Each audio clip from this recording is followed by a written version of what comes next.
Champions trophy জয়ের আগে তাদের দুজনের ক্রিকেট ভবিষ্যৎ নিয়ে বড়সড় প্রশ্ন উঠে গিয়েছিল।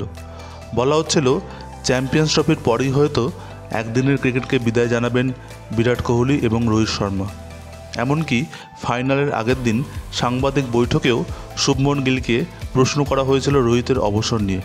সেখানে শুভমনের বিতর্কিত উত্তর আরও ইন্ধন জুগিয়েছিল এই গুজবে। ফাইনাল শেষ না হওয়া পর্যন্ত এই নিয়ে জল্পনা তুঙ্গে উঠেছিল। চ্যাম্পিয়ন হওয়ার পরেই অবশ্য ছবিটা বদলে যায়। রোহিত স্পষ্টই জানিয়ে দেন তিনি অবসর নেওয়ার কথা ভাবছেনই না। পাশাপাশি সংবাদ মাধ্যমে ছড়িয়ে পড়ে একটি ভিডিও জনপ্রিয় হয়েছে ক্রিকেট প্রেমীদের মধ্যে। সেখানে চ্যাম্পিয়ন্স ট্রফি জয়ী ভারতীয় দলের অধিনায়ক রোহিত শর্মা হিন্দিতে বিরাট কোহলিকে বলছেন, ভাই আমরা কেউ অবসর নিচ্ছি না, এরা যেটা ভাবছে। বলার পরেই দুজনে হাসতে শুরু করছেন।